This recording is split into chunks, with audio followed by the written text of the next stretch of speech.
Salam alaikum wa rahmatullahi wa barakatuh, cher docteur Zakir Naik. Et bonjour à toutes et à tous présents ici aujourd'hui. Je me présente, je m'appelle Amina, je suis musulmane et je suis heureuse de pouvoir échanger avec vous sur un sujet qui a suscité beaucoup de discussions et même de controverses, à savoir, elle défie cet imam de boire le poison s'il croit vraiment en Dieu. Ma question est simple, mais profonde. Docteur Naik, dans l'islam, que signifie la foi véritable et la confiance en Allah, au point d'accomplir un acte qui pourrait mettre sa vie en danger? Est-ce que ce genre de défi, tel qu'il est présenté, est conforme à la compréhension du Coran et de la Sunna? Et comment devons-nous, en tant que croyants, réagir face à des provocations qui testent notre foi de cette manière? Wa alaykoum assalam wa rahmatullahi wa barakatuh, chère Amina. Et merci à tous d'être présents pour cette discussion importante. Votre question est pertinente et elle touche à des concepts essentiels de l'islam, la foi, la confiance en Allah et la protection de la vie humaine. Pour répondre, il faut comprendre plusieurs principes fondamentaux du Coran et des hadiths authentiques. Tout d'abord, l'islam ne prône jamais la mise en danger inutile de sa vie. La vie humaine est sacrée. Le Coran dit dans la sourate Al-Ma'ida 5.32 « Quiconque tue une âme sans qu'elle ait tué quelqu'un ou semé la corruption sur terre, c'est comme s'il avait tué toute l'humanité. » Cela signifie que la vie est précieuse aux yeux d'Allah et qu'il est interdit de s'exposer volontairement à un danger mortel dans le seul but de prouver sa foi.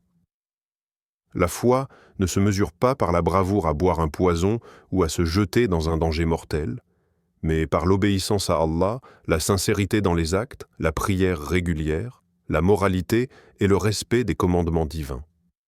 Ensuite, Allah nous enseigne dans le Coran, dans la sourate Al-Baqarah 295. Et ne vous jetez pas par vos propres mains dans la destruction. Ce verset est très clair. Allah interdit l'autodestruction. La foi en Allah implique confiance et soumission, mais elle ne signifie pas que l'on doit accepter aveuglément de mourir pour montrer que l'on croit. La foi se manifeste par la patience, la persévérance, la prière, la charité, la justice et le respect des autres, et non par des actes de bravoure risqués qui pourraient coûter la vie. Il est également important de comprendre le concept de tawakkul, c'est-à-dire la confiance en Allah. Le prophète Mohammed, paix et bénédiction sur lui, a dit « Si vous vous accrochez à la confiance en Allah comme il se doit, il vous suffira. » Hadith rapporté par Ahmad. Mais cette confiance ne signifie pas que l'on agit de manière irresponsable. Même le prophète, paix soit sur lui, a pris des précautions dans sa vie quotidienne et lors des batailles. La foi n'est jamais séparée de la raison et de la prudence. Pour illustrer cela, prenons l'exemple d'Abou Bakr et d'Omar, qu'Allah soit satisfait d'eux, lors de l'hégire. Même s'ils avaient une foi profonde et une confiance absolue en Allah, ils ont planifié soigneusement leur départ pour Médine afin de garantir leur sécurité. La foi n'implique pas de se mettre en danger inutilement. Maintenant, concernant le défi de boire un poison pour prouver sa foi, il est important de noter que de tels actes sont souvent motivés par des émotions ou le désir de prouver quelque chose aux autres, plutôt que par un véritable dévouement spirituel. Le Coran nous dit dans la sourate Al-Ankabut 29-69 « Quant à ceux qui luttent pour nous, nous les guiderons vers nos voies. » La lutte pour Allah, ou djihad dans ce contexte, était spirituelle et morale, et non une mise en danger imprudente de la vie.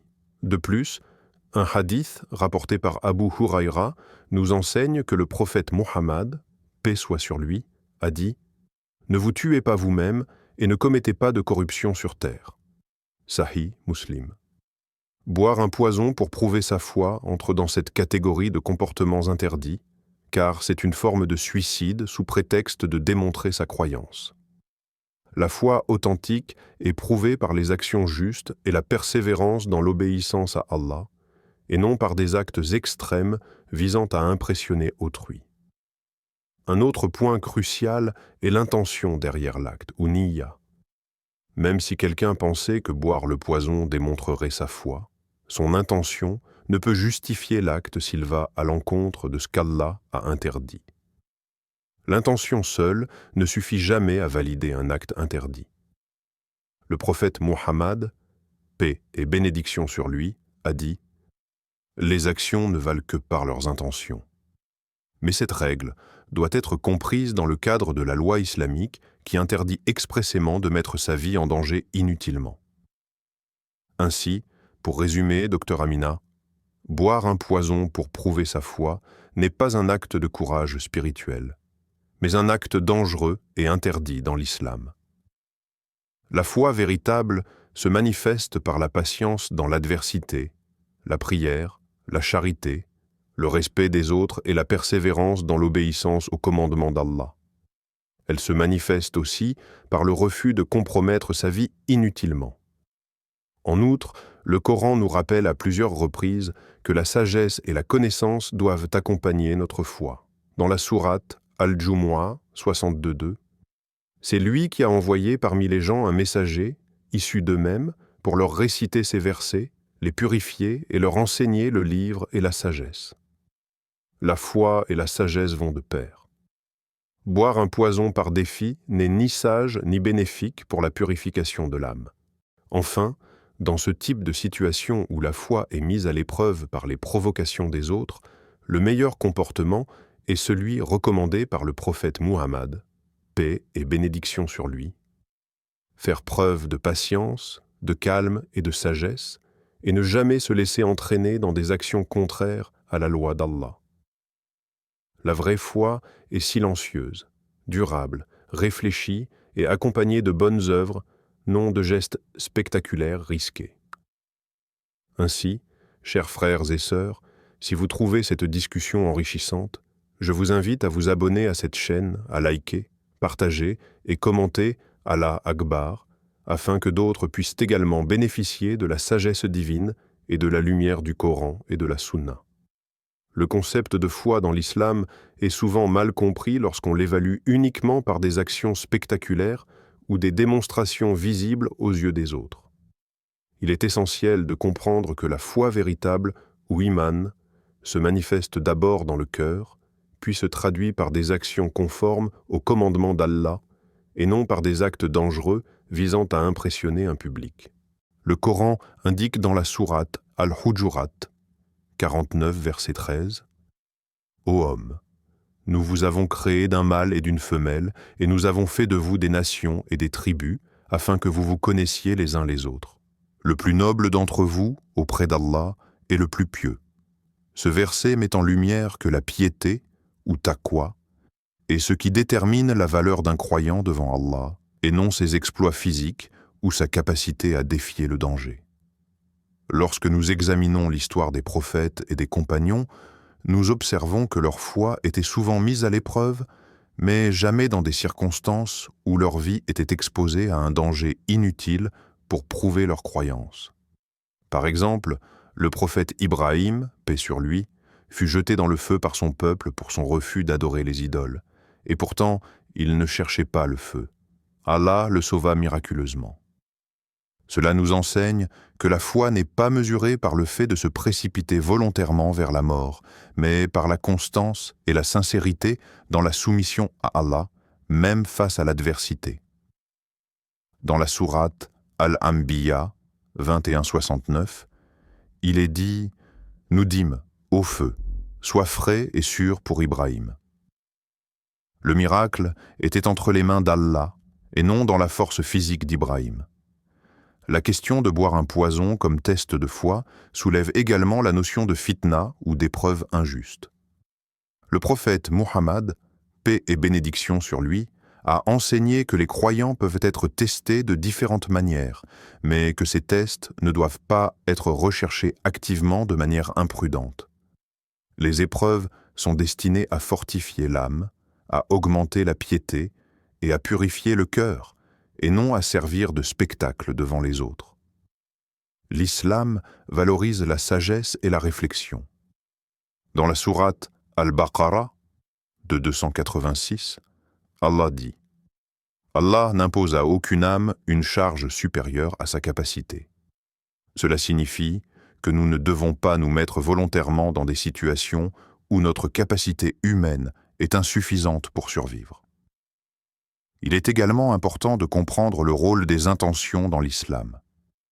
Un acte dangereux effectué pour démontrer sa foi publiquement pourrait naître d'une intention de fierté, de gloire ou de compétition, ce qui est incompatible avec la sincérité que la foi exige. Le prophète Muhammad, paix soit sur lui, a déclaré « Les actions ne valent qu'au-delà que par leurs intentions et chacun ne recevra que selon son intention. » Bukhari et Muslim. Cette règle souligne que l'intention pure est cruciale, mais elle doit être alignée avec la loi divine.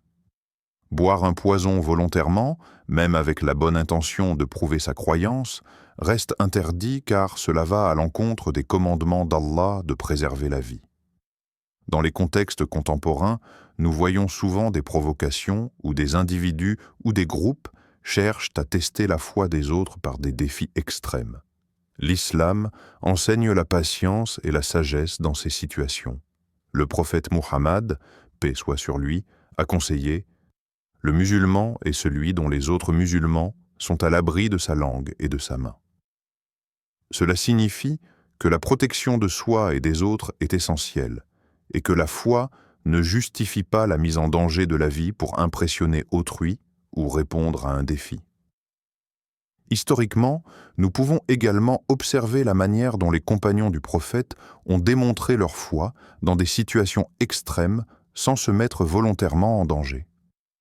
Lors de la bataille de Uhud, les musulmans ont combattu avec courage et détermination, mais toujours en utilisant des stratégies, en planifiant et en protégeant leur vie autant que possible. Le courage était lié à la cause d'Allah et à la justice, non à un spectacle destiné à montrer la foi. Leur foi était visible dans leur obéissance à Allah, leur discipline, leur endurance et leur morale, et non dans des actes inconsidérés mettant leur vie en péril. Le Coran encourage également les croyants à réfléchir et à utiliser la raison. Dans la sourate Al-Imran, 390 à 391, il est dit « En vérité, dans la création des cieux et de la terre, et dans l'alternance de la nuit et du jour, il y a des signes pour ceux qui ont la raison, qui se souviennent d'Allah debout, assis et couché, et méditent sur la création des cieux et de la terre. » Cette méditation et cette réflexion sur le monde sont des formes d'adoration qui démontrent la foi véritable. La foi ne se limite pas à des démonstrations spectaculaires, mais se manifeste dans la pensée, la compréhension et la mise en pratique des enseignements divins dans la vie quotidienne. Un autre aspect important est l'enseignement de la patience et de la persévérance. La patience face à l'adversité est un des signes les plus élevés de foi. Allah dit dans la sourate Al-Baqarah 253 « Ô vous qui croyez, cherchez secours dans l'endurance et la prière. Allah est avec ceux qui sont endurants. » Cette endurance était spirituelle et morale, pas physique ou destructrice. Elle enseigne aux croyants à faire confiance à Allah tout en agissant de manière raisonnable et prudente. Il est également utile de distinguer la bravoure dans la foi de l'inconscience. Le courage spirituel consiste à suivre les enseignements d'Allah même lorsque cela est difficile, à respecter la justice, à défendre les droits des opprimés et à s'opposer à l'injustice, mais toujours dans les limites de la loi divine. La bravoure physique pour impressionner ou répondre à un défi, comme boire un poison, n'a pas de valeur religieuse et peut même devenir un péché grave si elle entraîne la mort. Dans la perspective comparative, même dans le christianisme, la foi n'est pas mesurée par le danger pris pour impressionner ou pour prouver sa croyance aux autres. La foi se manifeste par l'amour, la compassion, la patience et la persévérance dans l'obéissance aux commandements divins. Ainsi, Il existe un terrain commun entre les deux religions. La foi véritable se voit dans les actions justes, la patience, la moralité et le respect de la vie, et non dans des exploits spectaculaires ou dangereux. En réfléchissant aux défis de foi, nous voyons que l'islam encourage le développement personnel, la discipline spirituelle et l'engagement dans des actes de bonté et de charité. La foi se mesure par la constance dans les prières, la sincérité dans les adorations, le respect des parents et des aînés, l'honnêteté dans les transactions et la protection de la vie et de la dignité des autres. Boire un poison volontairement pour prouver sa foi n'entre dans aucune de ces catégories et peut être considéré comme une action contraire à l'esprit du Coran et de la Sunna. L'islam insiste également sur la prudence et la sagesse dans la vie quotidienne. Le prophète Muhammad, paix soit sur lui, a enseigné que même dans la guerre, les musulmans doivent éviter les excès et les comportements imprudents. La foi véritable ne se mesure pas par le nombre de défis acceptés ou par la volonté de se mettre en danger, mais par la constance dans l'adoration et la soumission à Allah. Enfin, il est essentiel de comprendre que la confiance en Allah, ou tawakkul, n'implique jamais l'irresponsabilité. Le prophète Muhammad, paix et bénédiction sur lui, a dit « Mets ta confiance en Allah, mais attache ton chameau. » Cela illustre parfaitement l'équilibre entre la foi et la prudence. La foi est spirituelle, mais elle doit être accompagnée d'actions réfléchies et sécurisées. Prendre un poison volontairement pour prouver sa foi viole cet équilibre, car c'est une mise en danger inutile qui ignore les moyens que Dieu a mis à notre disposition pour préserver notre vie. Dans le contexte actuel, de nombreuses jeunes générations sont exposées de la wafa à des défis similaires, souvent par le biais des réseaux sociaux, des provocations ou des vidéos virales. Il est crucial d'enseigner que la véritable foi se manifeste par la patience, la persévérance, le respect des autres et la confiance en Allah, mais toujours dans le cadre de la sagesse, de la prudence et de la moralité. La vie est un don précieux d'Allah et il est de notre devoir de la protéger tout en renforçant notre engagement spirituel. Lorsque nous examinons la foi véritable dans l'islam, il est fondamental de comprendre que la foi ne se mesure pas par la capacité d'accomplir des actions spectaculaires ou par la volonté de mettre sa vie en danger, mais par la constance dans l'obéissance à Allah, la patience dans l'adversité et la sincérité dans les actes quotidiens. Le Coran décrit à plusieurs reprises que la foi authentique se manifeste à travers des actions réfléchies et morales, ainsi que par le respect des commandements divins. Dans la sourate Al-Mu'minun 23, 1-2, Allah dit « Certes, les croyants ont réussi, ceux qui sont humbles dans leurs prières. » Ici, la réussite des croyants est liée à la patience, à l'humilité et à la régularité dans l'adoration, et non à des actes dangereux ou impulsifs visant à prouver leur foi aux autres. L'histoire des prophètes offre de nombreux exemples de foi véritable confrontés à l'épreuve, et ces exemples nous montrent que la foi se renforce dans la patience et la confiance en Allah, non dans des actions imprudentes. Prenons l'exemple du prophète Musa, Moïse, paix sur lui. Lorsque Dieu l'a envoyé pour affronter le Pharaon et libérer les enfants d'Israël, Musa n'a pas agi de manière téméraire ou impulsive. Il a suivi les directives divines, a réfléchi et a planifié ses actions, tout en se fiant à la puissance et à la sagesse d'Allah. Il n'aurait jamais pensé à un acte extrême et inutile pour prouver sa foi, car la foi n'est pas dans le geste spectaculaire, mais dans l'obéissance à la volonté divine. Dans le contexte du défi de boire un poison, il est important de rappeler que l'islam considère la préservation de la vie comme un devoir fondamental. Le prophète Muhammad, paix soit sur lui, a enseigné que l'âme est sacrée et qu'il est interdit de se tuer ou de se mettre en danger volontairement. Il a dit « Ne vous tuez pas vous-même, car Allah vous a donné la vie comme une bénédiction et vous a confié la responsabilité de la protéger. » Sahih Muslim. La foi ne peut être évaluée par la mise en danger inutile de sa vie, mais par la constance dans la prière, l'obéissance aux commandements, la moralité et les bonnes actions. Un autre point essentiel est l'intention ou niya derrière tout acte. Même si quelqu'un pense que boire un poison pour prouver sa foi pourrait démontrer sa croyance à Allah, cette action va à l'encontre de la sagesse divine. La sunna nous enseigne que chaque acte doit être conforme aux principes islamiques. Le prophète a dit « Les actions ne valent que par leurs intentions » Bukhari et Muslim. Cependant, cette règle ne peut justifier un acte interdit par Allah, car l'intention seule ne rend pas licite ce qui est interdit. Boire un poison volontairement pour prouver sa foi relève d'une erreur de jugement et d'une méconnaissance des limites fixées par la loi divine.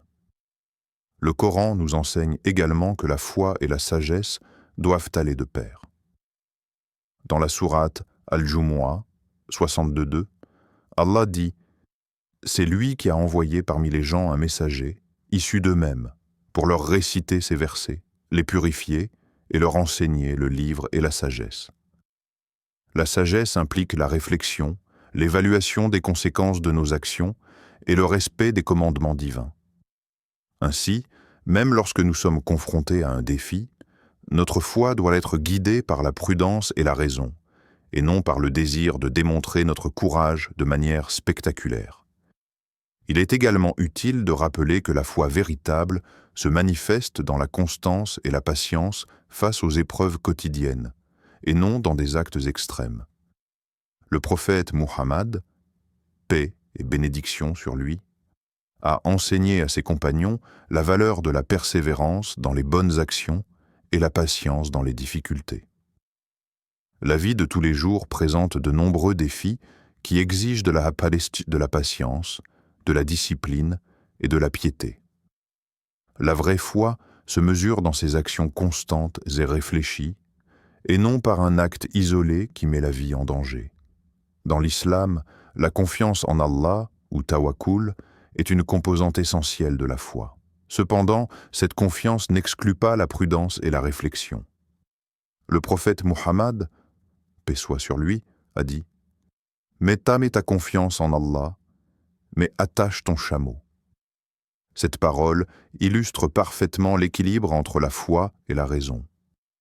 Boire un poison volontairement pour prouver sa croyance rompt cet équilibre, car il ignore les précautions que Dieu nous a enseignées pour protéger notre vie. La foi implique la confiance en Allah tout en agissant de manière responsable. En approfondissant la notion de foi, il est nécessaire de comprendre que l'islam valorise la patience, la constance dans l'adoration, la moralité et les bonnes œuvres. La foi se manifeste dans les actions qui améliorent la vie des autres, protègent la société et renforcent la relation avec Allah. Boire un poison dans un défi ne contribue en rien à ces objectifs et pourrait même être considéré comme un acte de désobéissance. Le véritable courage dans la foi consiste à défendre la justice, à soutenir les opprimés, à respecter les commandements divins et à faire preuve de patience face aux difficultés et non à mettre sa vie en danger pour impressionner autrui. L'histoire de la vie des compagnons du prophète illustre parfaitement ces principes. Lors des batailles telles que Badr et Uhud, les musulmans ont montré un courage remarquable, mais toujours guidés par la stratégie, la planification et la prudence. Leur foi se manifestait par la constance, l'endurance, la discipline et l'obéissance aux directives divines et prophétiques, et non par des actes imprudents. De la même manière, la foi dans la vie quotidienne se démontre par l'adhésion aux valeurs islamiques, le respect des commandements et la pratique d'actes justes et bienveillants. Lorsque nous parlons de défis tels que boire un poison, il est également important d'évaluer les motivations derrière de tels actes. Souvent, ces défis sont conçus pour susciter l'émotion ou la compétition entre croyants, et non pour renforcer la spiritualité. L'islam enseigne à se protéger des pièges et des provocations, et à ne pas se laisser influencer par des tests superficiels. La foi est intérieure et durable, et elle se manifeste dans la constance, la patience, la prière, la charité et la moralité, et non dans des gestes spectaculaires ou dangereux. Un autre enseignement clé concerne l'importance de la vie et de sa préservation. Dans la sourate Al-Ma'ida 5.32, Allah dit « Quiconque tue une âme sans qu'elle ait tué quelqu'un ou semé la corruption sur terre, c'est comme s'il avait tué toute l'humanité. » Cette injonction souligne la valeur absolue de la vie humaine. Même dans le contexte d'un défi visant à prouver la foi, l'islam interdit de se mettre en danger volontairement, car cela constituerait un acte de destruction de soi, ce qui est strictement prohibé. Il est également essentiel de rappeler que l'islam valorise la réflexion et la raison. Le Coran incite les croyants à méditer sur la création, à comprendre le monde et à tirer des leçons pour guider leur action. La foi est donc liée à la sagesse et à la compréhension, et non à des démonstrations de bravoure physique. Les véritables actes de foi sont ceux qui sont réfléchis, conformes aux enseignements d'Allah et bénéfiques pour soi-même et pour les autres. Enfin, lorsque nous faisons face à des défis ou à des provocations, la réaction d'un croyant doit être guidée par la patience, la sagesse et la moralité. Les actes impulsifs ou dangereux n'ont aucune valeur religieuse et peuvent être nuisibles à la fois pour l'individu et pour la communauté. La vraie foi se manifeste par la constance dans les bonnes actions, le respect des commandements divins et la protection de la vie, tout en gardant une confiance totale en Allah. La véritable foi dans l'islam ne se mesure jamais par des actes spectaculaires ou par la mise en danger de sa vie pour prouver sa croyance à autrui. Le Coran nous enseigne que la vie humaine est sacrée et qu'il est interdit de se suicider ou de se mettre volontairement dans un danger mortel. Allah dit dans la sourate Al-Baqarah 295 « Et ne vous jetez pas par vos propres mains dans la destruction. » La foi véritable se manifeste dans la constance de l'obéissance à Allah, dans la patience face aux épreuves, dans la prière régulière et dans les bonnes actions qui renforcent le lien avec Dieu et avec les autres.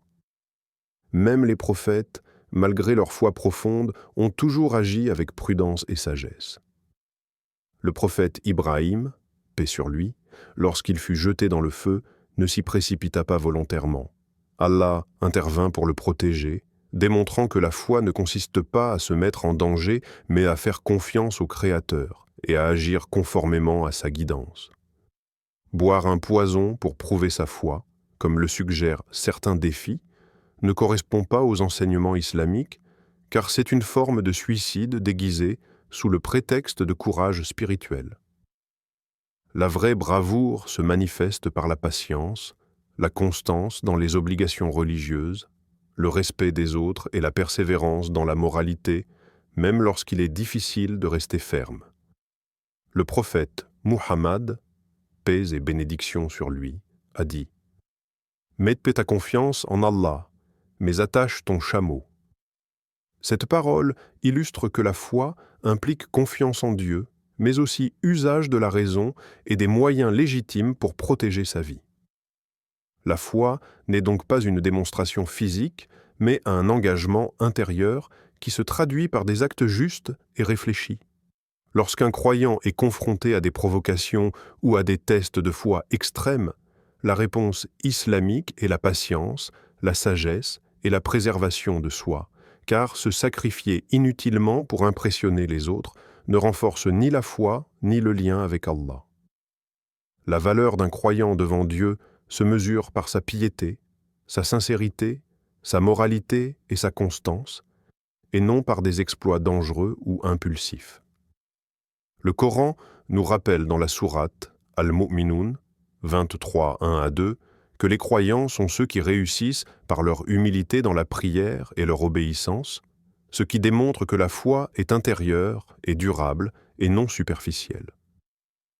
Ainsi, le véritable courage spirituel consiste à suivre les enseignements d'Allah, à pratiquer la patience, à protéger sa vie et à agir avec sagesse, car c'est dans cette constance et cette obéissance réfléchie que la foi se révèle pleinement.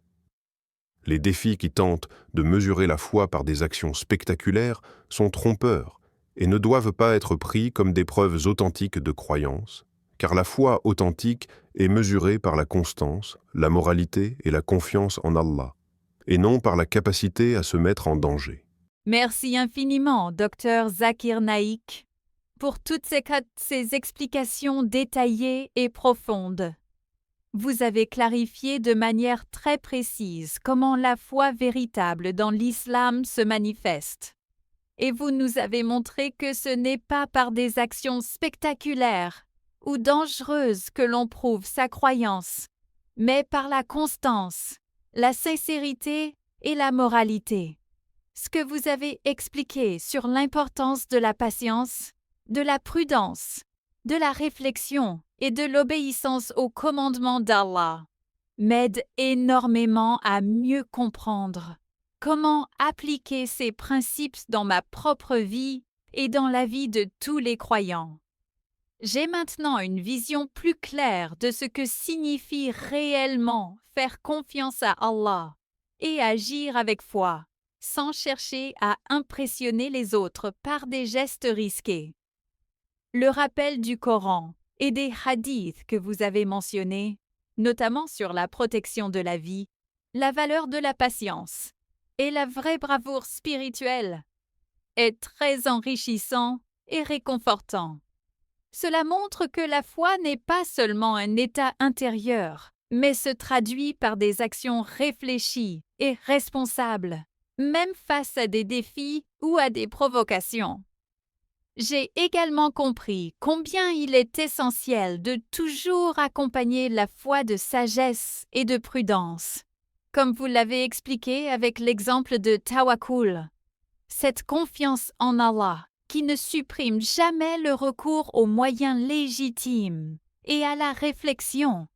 Ces enseignements sont précieux, car ils permettent non seulement de renforcer notre relation avec Allah, mais aussi de préserver la vie, d'agir avec justice et de maintenir des comportements éthiques en toutes circonstances. Qu'Allah vous bénisse, cher professeur Dr Zakir Naik, pour le temps que vous nous avez consacré et pour toutes ces lumières que vous apportez aux croyants et à tous ceux qui cherchent à mieux comprendre l'islam. Votre manière d'expliquer, en s'appuyant sur le Coran, les hadiths et les exemples des prophètes et des compagnons, rend ces principes accessibles à tous et nous aide à réfléchir profondément sur ce que signifie réellement vivre avec foi. J'espère que beaucoup de personnes pourront tirer profit de vos enseignements et adopter ces attitudes dans leur vie quotidienne, en comprenant que la foi ne se mesure pas par des défis spectaculaires, mais par la sincérité, la patience et la constance dans l'obéissance à Allah. Merci encore de m'avoir écouté et d'avoir répondu à ma question avec autant de clarté et de bienveillance. Wa alaykoum assalam. Qu'Allah te bénisse également, chère sœur. Et merci beaucoup pour tes paroles sincères et touchantes. Je suis reconnaissant de pouvoir partager ces enseignements avec toi et avec tous ceux qui nous écoutent aujourd'hui. La foi est un trésor précieux que chacun doit cultiver avec patience, sincérité et constance, et je suis heureux d'avoir pu clarifier ce point important concernant la vraie nature de la foi dans l'islam. Chers frères et sœurs, je vous invite tous à vous abonner à la chaîne Parole d'Al-Islam, à aimer cette vidéo, à la partager avec vos proches et vos amis afin que ces enseignements puissent bénéficier au plus grand nombre. N'hésitez pas à participer dans les commentaires en posant vos questions sur ce sujet ou sur tout autre aspect du Coran et de la Sunna que vous souhaitez approfondir. Votre engagement et vos interrogations permettent de créer un dialogue constructif et enrichissant pour tous. Que vos questions et vos recherches de la connaissance soient guidées par la sincérité et la volonté de renforcer votre foi, et qu'Allah récompense chacun de vous pour votre curiosité et votre désir de comprendre sa parole et ses enseignements. Nous continuerons à explorer ensemble des sujets qui éclairent le chemin de la foi, qui rapproche les croyants et qui favorise la compréhension mutuelle. Restez attentifs aux discussions, participez activement et souvenez-vous toujours que la vraie foi se mesure par la constance dans l'obéissance, la moralité et la patience, et non par des gestes spectaculaires ou dangereux, qu'Allah vous guide tous et vous protège.